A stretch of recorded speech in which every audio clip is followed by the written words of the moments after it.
Hi everyone, Michael from Bullion Now, bullionnow.com.au. So the irony of me commenting on the Australian financial system when I'm standing in post-communist Poland isn't lost on me. Neither is the fact that I'm standing here at 0 degrees. You can probably see the ice on the car behind me there.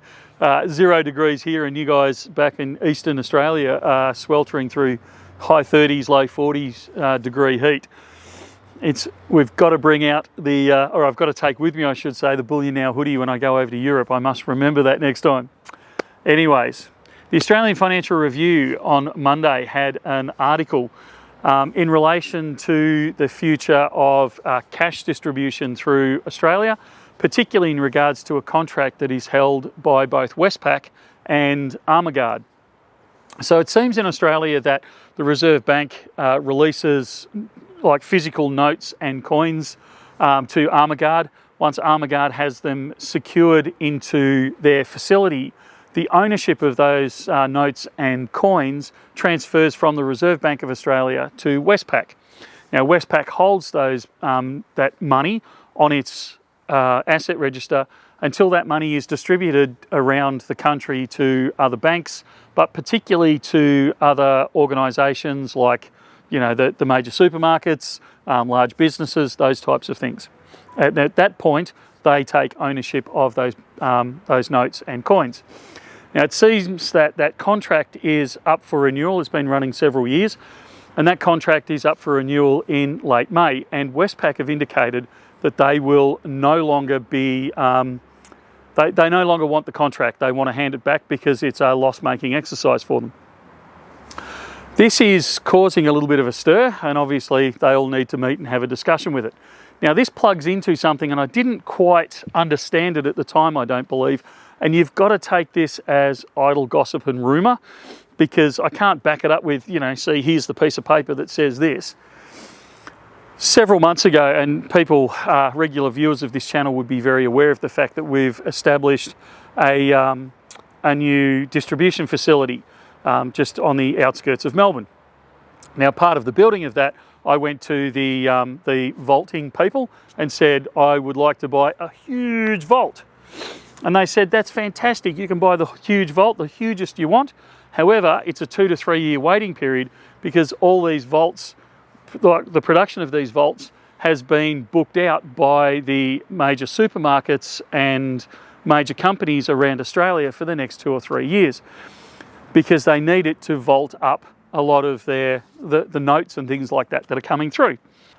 Now, at the time, I didn't kind of join the dots together. I thought it was a bit odd that, the likes of these large supermarkets would be putting these vaults aside and booking them. But if we read further into this article in the Fin Review, it talks about the fact that the banks have that these the large supermarkets have been banking their own cash in their own vaults and setting up in case Armaguard goes out of business. And this is what it ultimately comes back to, is whether Armaguard's going to survive all of this, or whether the government, the Reserve Bank, the banks, the supermarkets and all those guys need to either set up in competition to Armaguard and have their own distribution network, or whether they need to prop up Armaguard to allow it to continue to function. Now, that's not really what this video is about, and I don't know enough about that to make any real comment on that side of it. However, it has been interesting over the last few months. We've noticed, not only have I had this conversation with the vault people, but we've also noticed it's not like change has disappeared out of the system, but it's just been that degree harder to get enough change in, and to a point where we've actually started stacking change as a small business. The last thing we want to do is run out of, $1 coins, 50-cent pieces, $5 notes, all that sort of stuff. So we're actually building up a bit of a backlog of it. Coincidentally, this started before Christmas. And I guess what I'm doing is flagging the fact that this is going to impact on the distribution of cash through our system. It's going to make it that 1 degree harder, because the banks are going to get all together and they're going to say, well, I don't want it. Westpac's making a loss out of it. We don't want to take it on. So the government, the RBA, is going to have to provide an incentive for these guys to take it on. they're also going to make it more difficult for them to take it on, or the banks will make it more difficult for it to be taken on and distributed. And it's going to make cash that 1 degree harder to use. We don't know what form that'll take, but I'll guarantee you it becomes more expensive to move cash around. I guarantee you it becomes more difficult to move the cash around. So this is just, I'm not calling the downfall of fiat currency in Australia, but there is certainly these indications that it is becoming more difficult, and it is only going to become more difficult.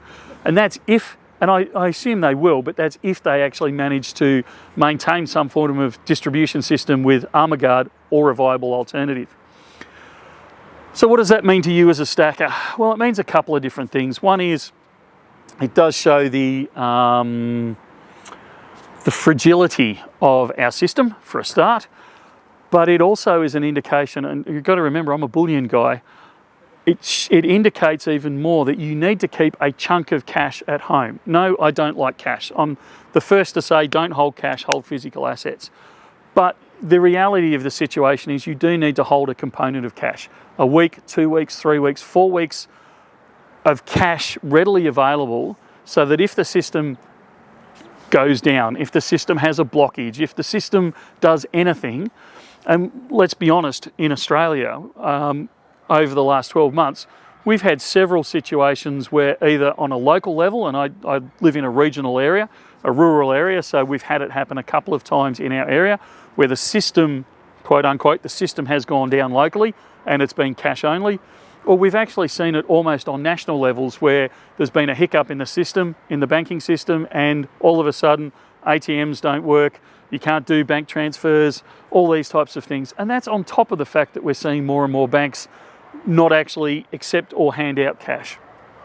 So again, I want to emphasize that this isn't a doomsday, you know, the world's going to hell in a handbasket, but I think it is a flag to say, hey, it's probably time that you at least consider this as part of your stack, that you keep a component, and only you can decide how much of a component that is, but you keep a component in cash for those just in case circumstances.